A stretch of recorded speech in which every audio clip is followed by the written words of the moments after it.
Hello guys, welcome to my YouTube channel. നമ്മളിപ്പോൾ കാണാൻ പോകുന്നത് തായ്ലാൻഡ് വീഡിയോന്റെ കണ്ടിന്യൂഷൻ ആയിട്ടുള്ള വീഡിയോ ആണ്. ഞാനിപ്പോൾ നിൽക്കുന്നത് ഫുക്കറ്റിലാണ്. സെക്കൻഡ് ഡേ ഞങ്ങൾ പോയത് ഫിഫി ഐലാൻഡിലോട്ടാണ്. ഭയങ്കര ബ്യൂട്ടിഫുൾ ആയിട്ടുള്ള ഒരു ഐലാൻഡാണ് ഫിഫി ഐലാൻഡ് എന്ന് പറയുന്നത്. നമ്മൾ ഡ്രീമിലൊക്കെ കാണുന്ന പോലത്തെ ഒരു വിഷ്വലൈസേഷൻ ആണ് ഇവിടെ നമുക്ക് കാണാൻ സാധിക്കുന്നത്.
ബീച്ചും നീലവെള്ളമെല്ലാം മനസ്സിന് കുളിർമ തരുന്ന കാഴ്ചകളാണ് അല്ലെ.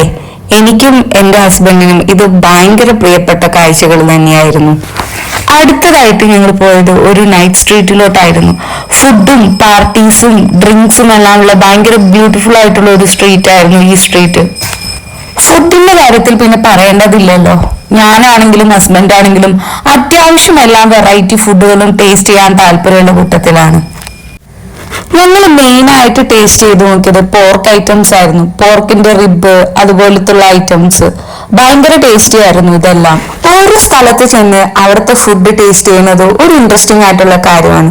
നമ്മുടെ ഫുഡ് മാത്രം കഴിച്ചിരിക്കുമ്പോൾ കിട്ടുന്ന ഒരു സുഖം ഉണ്ടല്ലോ, അത് വേറെ തന്നെയാണ് കേട്ടോ. പക്ഷേ വെറൈറ്റി ഫുഡുകൾ കഴിക്കുമ്പോഴും അവിടുത്തെ രീതികൾ മനസ്സിലാക്കുമ്പോഴും അവിടുത്തെ ടേസ്റ്റുകൾ മനസ്സിലാക്കുമ്പോഴും കിട്ടുന്ന ആ ഒരു ഫ്രഷ്നെസ് ഉണ്ടല്ലോ, അത് പറഞ്ഞറിയിക്കാൻ പറ്റാത്തതാണ്. സോ അടുത്തത് വളരെ ഇൻട്രസ്റ്റിംഗ് ആയിട്ടുള്ള ഒരു പോർഷനാണ്. ഈ വീഡിയോയിൽ എനിക്ക് ഏറ്റവും ഇൻട്രസ്റ്റിംഗ് ആയിട്ട് തോന്നിയ ഒരു പോർഷൻ. അങ്ങനെ പോർക്ക് കഴിച്ചതിന് ശേഷം ഞാൻ ട്രൈ ചെയ്യാൻ പോകുന്ന ഐറ്റം എന്താണെന്ന് അറിയോ? സുഷി. ഇത് കുറെ കേട്ടിട്ടുണ്ടെങ്കിലും ആദ്യമായിട്ടാണ് ഞാൻ കഴിക്കാൻ പോകുന്നത്. ഒരു കാര്യം ഞാൻ പറയണമെന്ന് ആഗ്രഹിക്കുന്നത് എന്താന്ന് വെച്ചാൽ, ഒരു ഫുഡ് നമ്മൾ പ്രെജുഡീസ് ആയിട്ട് കഴിക്കരുത്. അതായത് നമുക്കൊരു മുൻധാരണ ഉണ്ടാവും, ഇത് കൊള്ളില്ല, ഇത് ഈ ഒരു കോമ്പിനേഷൻ കൊള്ളത്തില്ല, അയ്യേ എന്നൊക്കെ ഒരു ധാരണയിൽ വെച്ച് നമ്മൾ ഒരു ഫുഡിനെ അപ്രോച്ച് ചെയ്യരുത്. സുഷി എന്ന് കേട്ടപ്പോ എനിക്ക് ചില മുൻധാരണകളൊക്കെ ഉണ്ടായിരുന്നു. റോ ഫിഷ് ആയതുകൊണ്ട് തന്നെ ഇത് കൊള്ളത്തില്ലാവില്ല, ഭയങ്കര ഓക്വേർഡ് ആയിരിക്കും എന്നൊക്കെ ഒരു തെറ്റിദ്ധാരണകള്, അതെല്ലാം മാറ്റിമറിച്ച ഒരു വീഡിയോ ആണ് നിങ്ങളിപ്പോ കാണാൻ പോകുന്നത്. ഹസ്ബൻഡിന്റെ അപ്രൂവൽ കിട്ടിയ ശേഷം അടുത്തതായിട്ട് ഞാനാണ് ഈ സുഷി ടേസ്റ്റ് ചെയ്യാൻ പോകുന്നത്. ഹസ്ബൻഡ് വളരെ നല്ലൊരു ഒപ്പീനിയൻ ആണ് പറഞ്ഞേക്കുന്നത്. അടുത്തതായിട്ട് ഞാൻ ടേസ്റ്റ് ചെയ്തു. എനിക്ക് ആദ്യം കഴിച്ചപ്പോ അത്ര അങ്ങോട്ട് ഇഷ്ടമായിട്ടില്ല. ഞാനിങ്ങനെ ഒരു മിക്സഡ് ഇമോഷൻസ് ഒക്കെ ഇട്ടുകൊണ്ടിരിക്കുന്നുണ്ട്. ഞാൻ പറഞ്ഞില്ലേ, ഒരു ഫുഡിനെ പറ്റി നമ്മൾ മുൻധാരണകൾ വെക്കരുത്. അതാണ് എനിക്കിവിടെ പറ്റിപ്പോയത്. പക്ഷെ പിന്നെയും കഴിച്ചപ്പോ എനിക്ക് അതിന്റെ ടേസ്റ്റ് ഇഷ്ടമായിട്ടോ. അങ്ങനെ ഞാൻ സെക്കൻഡ് ടൈം ട്രൈ ചെയ്യാൻ പോവാണ്. അപ്പോഴും എനിക്ക് ഞാൻ മണത്തൊക്കെ നോക്കുന്നുണ്ട്, വലിയൊരു സുഖം എനിക്ക് ഫീൽ ചെയ്യുന്നില്ല.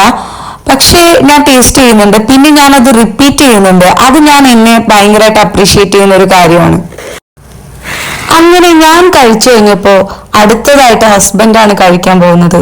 ക്രാബ് സുഷിയാണ് ഹസ്ബൻഡ് ട്രൈ ചെയ്യാൻ പോകുന്നത്. കഴിച്ചതിൽ വെച്ച് ഏറ്റവും ടേസ്റ്റി ആയിട്ടുള്ളത് ഈ ക്രാബ് സുഷി ആയിരുന്നു. അത് ആദ്യം കഴിക്കുന്നത് ഹസ്ബൻഡ് തന്നെയാണ്. സുഷി എൻ്റെ ലൈഫിലെ one of the best experience ആയിരുന്നു. നമ്മുടെ നാട്ടിൽ നിന്ന് കഴിക്കുന്നതിനേക്കാളും ഒരു ഫ്രഷ്നെസ് എനിക്ക് ഫീൽ ചെയ്തത് പുറത്തുനിന്ന് കഴിച്ചപ്പോഴാണ്. അതുകൊണ്ട് തന്നെ ഇതുപോലത്തുള്ള ഫുഡുകൾ ഇനിയും ടേസ്റ്റ് ചെയ്യണം എന്നാണ് എൻ്റെ ആഗ്രഹം. പിന്നെ ഞങ്ങള് ആ സ്ട്രീറ്റ് എല്ലാം ഒന്ന് കറങ്ങി. തായ് മസാജ് ഒരു വല്ലാത്ത എക്സ്പീരിയൻസ് തന്നെയായിരുന്നു. തായ് മസാജ് എന്ത് അടിപൊളിയായിട്ടാണ് ഇവര് മസാജ് ചെയ്യുന്നത്. ഈ മസാജിങ് പഠിക്കാൻ ഞാൻ കുറെ നോക്കിയെങ്കിലും എന്നെ കൊണ്ട് പറ്റുന്നുണ്ടായിരുന്നില്ല. കാരണം അടിപൊളിയായിട്ട് അവർ ട്രെയിൻഡ് ആണ്. എന്നെക്കൊണ്ടൊന്നും ഇത് കൂട്ടിയാൽ കൂടില്ല എന്ന് എനിക്കപ്പോൾ മനസ്സിലായി. തായ് മസാജിൽ തന്നെ ഒരുപാട് കാറ്റഗറീസ് ഉണ്ട് കേട്ടോ. തായ് ഓയിൽ മസാജ്, തായ് ഫുൾ ബോഡി മസാജ്, അങ്ങനെ ഒരുപാട്. എല്ലാം റിലാക്സിങ് ആൻഡ് കാം ആണ്. അതൊരു വല്ലാത്ത എക്സ്പീരിയൻസ് തന്നെയാണ്. ഞാൻ ഓൾമോസ്റ്റ് ഒരു 3 തവണ മസാജ് ചെയ്തിട്ടുണ്ട്.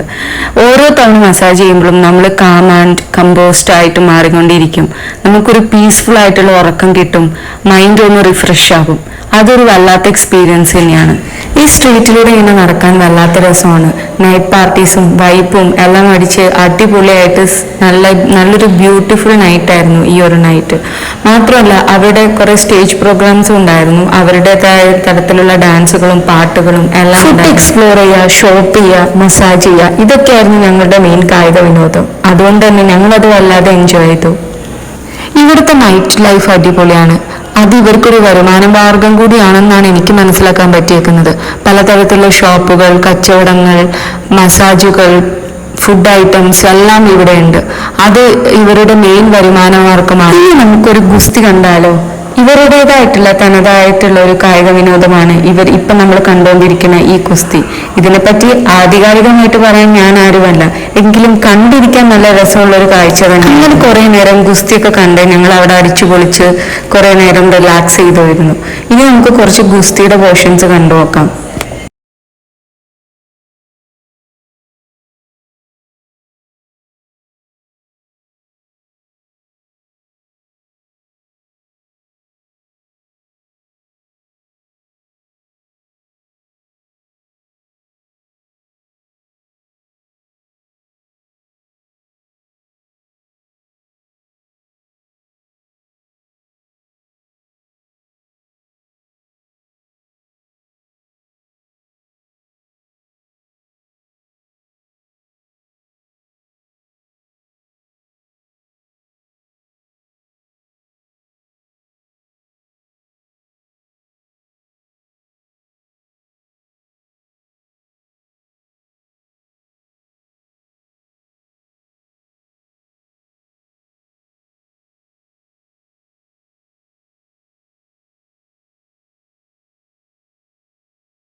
അടുത്തതായിട്ട് നമ്മൾ കാണാൻ പോകുന്ന ഇവരുടെ തന്നെ ഒരു ട്രഡീഷണൽ ഡാൻസ് ആണ്.